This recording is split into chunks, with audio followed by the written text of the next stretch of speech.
केंद्रीय गृह मंत्री अमित शाह का आज एमपी दौरा है। राज्य सरकार का रिपोर्ट कार्ड पेश करेंगे अमित शाह।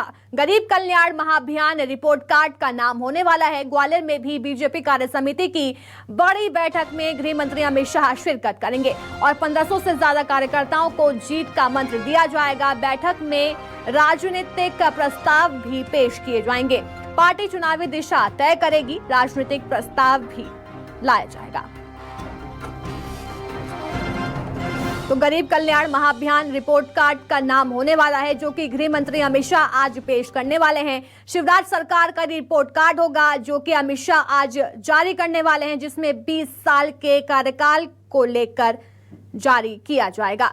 लेकिन उसके बाद ग्वालियर गृह मंत्री अमित शाह पहुंचेंगे। वहां पर कार्य समिति की बड़ी बैठक का आयोजन किया गया है। लेकिन खास बात यह कि इस बड़ी बैठक में गृह मंत्री अमित शाह पहली बार शिरकत कर रहे हैं। इस बैठक में 1500 से ज्यादा नेता, पदाधिकारी, मंत्री, कार्यकर्ता शिरकत करेंगे और उन्हें ट्रेनिंग दी जाएगी। और साथ ही जीत का मंत्र भी आज गृह मंत्री अमित शाह सभी को देते हुए नजर आने वाले हैं। दोपहर 12 बजे के आसपास भोपाल एयरपोर्ट पहुंचेंगे। 12:25 पर कुशाभाऊ ठाकरे सभाघर पहुंचेंगे गृह मंत्री अमित शाह। गरीब कल्याण महाअभियान में रिपोर्ट कार्ड जारी किया जाएगा। 20 साल का रिपोर्ट कार्ड अमित शाह जो है वो आज जारी करने वाले हैं और दोपहर 2:40 पर भोपाल एयरपोर्ट से ग्वालियर के लिए गृह मंत्री अमित शाह रवाना हो जाएंगे और 3:55 यानी 4 बजे के आसपास वहां पर बड़ी बैठक का आयोजन किया गया है, जिसमें गृह मंत्री अमित शाह शिरकत करेंगे।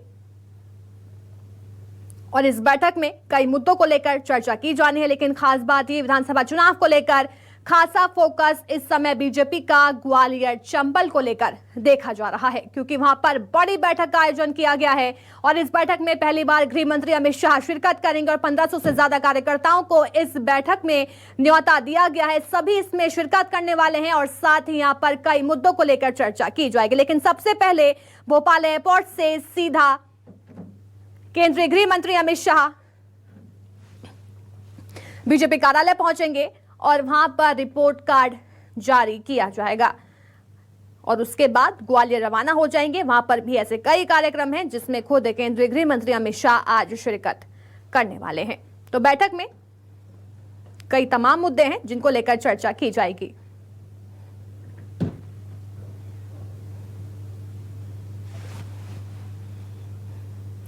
मेरे सहयोगी राकेश और कंठ हमारे साथ जुड़ गए हैं। सबसे पहले रुख राकेश जी का कर लेते हैं, जो कि इस समय बीजेपी कार्यालय में मौजूद हैं। राकेश जी, आज बड़ी बैठक होने वाली है ग्वालियर में, लेकिन उससे पहले भोपाल में रिपोर्ट कार्ड जारी किया जाना है। क्या कुछ अपडेट है? कैसी तैयारियां इस समय वहां पर हो चुकी हैं? देखिए, हम गरीब कार्ड महाअभियान, गरीबों का कल्याण महाअभियान, ये रिपोर्ट कार्ड की थीम रही है और 2023 में बीजेपी जनता के बीच जिन मुद्दों को लेकर जा रही है वो मुद्दे आज इस रिपोर्ट कार्ड में झलकेंगे। जी, रिपोर्ट कार्ड की बात करें तो इसमें 3 मुख्यमंत्रियों का कार्यकाल रहेगा। उमा भारती जो पूर्व मुख्यमंत्री हैं स्वर्गीय बाबूलाल गौर और सीएम शिवराज सिंह चौहान, इन 3 मुख्यमंत्रियों के कार्यकाल रहेगा। और 2023 से लेकर अब तक बात करें तो पूरे 20 साल होते हैं, लेकिन बीच में 15 साल कमलनाथ सरकार रही है। ऐसे में कह सकते हैं कि करीब 18.5 साल का रिपोर्ट कार्ड है आज गृह मंत्री अमित शाह पेश करेंगे। राजधानी भोपाल में ये कार्ड पेश किया जाएगा, जिसकी थीम दी गई है गरीब कल्याण को लेकर। मध्य प्रदेश में जिस तरह से 5 साल में 1.25 करोड़ से अधिक गरीब कम हुए हैं, उसको लेकर जो रिपोर्ट कार्ड है उसमें मुख्य रूप से फोकस किया गया है। इसके साथ ही तुलना की जाएगी 2003 की पहले की सरकार और 2003 के बाद की सरकार। इसके साथ ही 15 महीने के कमलनाथ सरकार रही है मध्य प्रदेश में, उसके कार्यकाल की भी तुलना की जाएगी। मुख्य रूप से हम रिपोर्ट कार्ड की बड़ी बातों की बात करें तो इसमें युवा, सिंचाई, किसान, महिलाएं, ये वो तमाम मुद्दे रहेंगे जिसमें तुलना करके बताया जाएगा कि मध्य प्रदेश में इन 18.5 साल में जो कि बीजेपी की सरकार रही है और 2003 के बात करें तो पूरे 20 साल होते हैं, इस 20 साल में मध्य प्रदेश कितना बदला है। पहले मध्य प्रदेश कहाँ था, अब कहाँ पहुँचा है और मध्य प्रदेश की भविष्य की प्लानिंग है, इसका जिक्र भी इस रिपोर्ट कार्ड में किया जाएगा। रिपोर्ट कार्ड की बात करें तो अमित शाह के साथ सीएम शिवराज सिंह चौहान दोनों मुख्य रूप से वो नेता रहेंगे जो कि रिपोर्ट कार्ड पेश करेंगे और ये बताएंगे कि मध्य प्रदेश में किस किस तरह के बदलाव हुए हैं, मध्य प्रदेश में पूरा आगामी जो चुनावी कैंपेनिंग है किस थीम पर चलेगी। इसके साथ ही हम रिपोर्ट कार्ड की और बड़ी बातों की बात करें तो उसमें आज तो राजधानी भोपाल से रिपोर्ट कार्ड जारी किया जा रहा है, लेकिन अगले 3 से 4 दिन में ये जिला स्तर पर भी रिपोर्ट कार्ड पेश किया जाएगा। तमाम मंत्री विधायकों की ड्यूटी लगाई जाएगी, सांसदों की ड्यूटी लगाई जाएगी कि वो अपने इलाके में जाएं और जो अमित शाह और सीएम शिवराज सिंह चौहान ने रिपोर्ट कार्ड पेश किया है उस रिपोर्ट कार्ड को लेकर जनता के बीच जाएं। इसके साथ ही राजधानी भोपाल से बात करें, आज रथ भी रवाना किए जाएंगे। इन रथ का संदेश यही है कि तमाम विधानसभा में पहुंचेंगे और सरकार का जो रिपोर्ट कार्ड है उसको लेकर जाएंगे। रिपोर्ट कार्ड में यह बताने का प्रयास किया जाएगा कि चाहे वो महिलाएं हों, युवा हों, यूथ हों, बुजुर्ग हों, उनके लिए सरकार की ओर से क्या क्या काम किए गए हैं। बाकायदा जो रिपोर्ट कार्ड की हम जानकारी निकाल पा रहे हैं उसमें आंकड़ों के साथ सरकार ये बात लेकर आ रही है कि पहले स्थिति क्या थी, अब क्या थी और कब किस वर्ग को सरकार की ओर से कितनी सौगात दी गई है। आंकड़ों के साथ ये रिपोर्ट कार्ड रखा जाएगा, जनता के बीच रखा जाएगा। और जिस तरह से लगातार विपक्ष जो है सरकार को घेरता आया है, सरकार को लेकर तमाम आरोप लगाता आया है, तो ऐसे में रिपोर्ट कार्ड के जरिए बताने का प्रयास किया जाएगा कि आखिरकार हम कहां थे, कहां हैं। लेकिन इसमें भविष्य की जो रिपोर्ट कार्ड प्लानिंग में है, कई उस पर बातों भी को लेकर फोकस जिक्र किया जाएगा, योजनाओं का भी जिक्र रिपोर्ट कार्ड में किया जाना है। राकेश जी हमारे साथ बने रहिए। इसी बीच मेरे सहयोगी ग्वालियर से कर्ण भी हमारे साथ जुड़ गए हैं। कर्ण, देखिए भोपाल में तो खाली रिपोर्ट कार्ड पेश किया जाना है, लेकिन उसके बाद ग्वालियर चंबल को साधने की कोशिश जो है गृह मंत्री अमित शाह आज करने वाले हैं, जहां पर बड़ी बैठक का आयोजन किया गया है। कैसी चहल पहल, क्या कुछ तैयारियां वहां पर कर ली गई हैं? देखिए, बिल्कुल आपको बता दूं मैं कि आज ग्वालियर चंबल संभाग यानी कहा जाए ग्वालियर में प्रदेश कार्य समिति की एक बड़ी बैठक होने जा रही है। और सबसे मुख्य बात यह है, भोपाल में जहां एक और रिपोर्ट कार्ड तैयार करा जा रहा है, तो वहीं आगामी 2023 के विधानसभा चुनाव को जीतने के लिए रोड मैप जो है वो पूरा तैयार होना है और उसका पूरा खाका जो है आज इस प्रदेश कार्य समिति की बैठक में तैयार होना है। तस्वीरों के माध्यम से भी आपको दिखाना चाहूंगा कि एक और जहां पर ये पंजीयन काउंटर बनाया गया है, जहां पर अलग अलग संभाग के जो नेता आ रहे हैं, पदाधिकारी आ रहे हैं, मंत्री आ रहे हैं, विधायक आ रहे हैं, उनके लिए पंजीयन काउंटर तैयार किया गया है। तो वहीं दूसरी और जो सभागार है, इसके अंदर कुछ ही देर में जो उद्घाटन सत्र है वो शुरू होने वाला है और उसके जरिए ये पूरा रोड मैप तैयार होगा। और सबसे मुख्य बात यह है कि जिस तरह से इस पूरे आज के इस कार्य समिति की बैठक में जो राजनीतिक प्रस्ताव आने वाले हैं वो राजनीतिक प्रस्ताव बेहद महत्वपूर्ण होंगे, क्योंकि जिस तरह से हमने देखा था कि बीती समय जब रिपोर्ट कार्ड तैयार किया गया था, ग्वालियर चंबल अंचल के साथ प्रदेश के पदाधिकारी यहां पर पहुंचे थे। उन्होंने जब पार्टी को अपना रिपोर्ट का खाका दिया था तो उस दौरान देखने में आया था कि सत्ता और संगठन के बीच कार्यकर्ताओं की नाराजगी एक बड़ी समस्या बनकर निकल कर आई थी। यही वजह है कि जब आज इस प्रदेश कार्य समिति की बैठक जब शुरू होगी और उसमें कई तरह के राजनीतिक प्रस्ताव आएंगे, तो उस बीच सत्ता और संगठन के बीच कार्यकर्ताओं की नाराजगी भी एक बड़ा मुख्य विषय रहने वाला है और उसको कैसे दूर किया जाना है, किस तरह से इनके बीच में सामंजस्य बिठाना है और इसके साथ ही 2023 की जो सत्ता का रण है उसको किस तरह से जीतना है, तमाम सारी चीजें जो है उसमें रहने वाली हैं।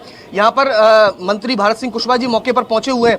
मंत्री जी, किस तरह से पूरी आज बैठक रहने वाली है? ये भारतीय जनता पार्टी की प्रदेश कार्य समिति की बैठक यहाँ संपन्न होती, यहाँ हमारे हिंदुस्तान सरकार के गृह मंत्री माननीय अमित शाह जी, प्रदेश के जननायक माननीय मुख्यमंत्री शिवराज सिंह चौहान जी का भी मार्गदर्शन हमको प्राप्त होगा। उस संगठन के हमारे जो रोड मैप को लेकर चर्चा हो रही है कि सत्ता, संगठन और कार्यकर्ताओं के बीच सामंजस्य बिठाना है, 2023 का रण जीतना है, कितना लगता है कि हाँ यहाँ से जो पूरा रोड मैप तैयार होगा वो सीधे 2023 की जीत का रास्ता खोलेगा? देखिए, भारतीय जनता पार्टी कार्यकर्ता आधारित दल है और कार्यकर्ता में पूरा सामंजस्य है। आपको ये भी बताना चाहूँगा कि 2018 में कांग्रेस ने थोड़ा झूठ बोलवाल के जहाँ सीटों में इजाफा किया था वो कांग्रेस की पोल खुल चुकी है। इसलिए भारतीय जनता पार्टी का कार्यकर्ता भी संगठित है और जनता भी भारतीय जनता पार्टी को आशीर्वाद फिर 5 बार देने को आतुर है। इसलिए इसमें कोई शंका वाली बात नहीं है, भारतीय जनता पार्टी का कमल फिर खिलेगा। बहुत सारे राजनीतिक प्रस्ताव आने की चर्चा है जिनके जरिए आगे का पूरा रास्ता तय होगा। प्रदेश हित में, समाज हित में प्रस्ताव आना ये ही भारतीय जनता पार्टी जैसे संगठन में होता है, क्योंकि संगठन भी समाज के लिए काम करता है, सरकार भी समाज के लिए काम करती है, इसलिए राजनीतिक प्रस्ताव आना स्वाभाविक है। बिल्कुल साफ तौर राजनीतिक प्रस्ताव की जो चर्चा है वो कहीं ना कहीं बहुत महत्वपूर्ण रहने वाले हैं, क्योंकि अगर मैं ग्वालियर चंबल अंचल की बात करता हूं तो ये बैठक यहां के लिए बेहद महत्वपूर्ण है, क्योंकि जिस तरह के 2018 के परिणाम रहे थे उस वक्त कांग्रेस यहां पर मजबूती से उभर कर आई थी और 26 सीटें जीती, जबकि बीजेपी को मात्र 7 सीटों से जो है वो गुजारिश करनी पड़ी थी। यानी कहीं ना कहीं उसके बाद 2020 का एक बड़ा सत्ता का उलटफेर हुआ और उसके बाद आज के परिदृश्य में हम देखते हैं तो 17 सीट बीजेपी के पास और 17 सीट कांग्रेस के पास है। यानी कहीं ना कहीं ग्वालियर चंबल अंचल के जरिए जो सत्ता के सिंहासन तक पहुंचने का आज जो रोड मैप तैयार होगा वो कहीं ना कहीं भारतीय जनता पार्टी के लिए बेहद महत्वपूर्ण है। यही वजह है खुद के देश के जो गृह मंत्री हैं अमित शाह, जिनको पार्टी का चाणक्य कहा जाता है, वो आज खुद अपने कार्यकर्ताओं को जो समापन सत्र होगा उसमें संबोधित करेंगे और कहीं ना कहीं जीत के मंत्र देते हुए नजर आएंगे। जी बिल्कुल, जीत का मंत्र भी यहाँ पर दिया जाएगा। भोपाल में रिपोर्ट कार्ड जारी होगा और ग्वालियर चंबल में बड़ी बैठक का आयोजन किया गया है और पहली बार बैठक में खुद केंद्रीय गृह मंत्री अमित शाह जो है वो शिरकत करने के लिए अब से कुछ देर बाद एमपी पहुंच रहे हैं। बहुत बहुत शुक्रिया राकेश जी और कर्ण मिश्रा हमें तमाम जानकारी देने के लिए और तस्वीर दिखाने के लिए। तो मेयर चुनाव में भी बीजेपी को यहां पर झटका लगा था, जिसके चलते ग्वालियर चंबल पर खासा फोकस बीजेपी का नजर आ रहा है। ग्वालियर चंबल क्षेत्र की जो सीटें हैं वो कहीं ना कहीं बीजेपी के लिए घाटे भरी थी, जिसके बाद अब केंद्रीय गृह मंत्री अमित शाह ग्वालियर चंबल पहुंच रहे हैं।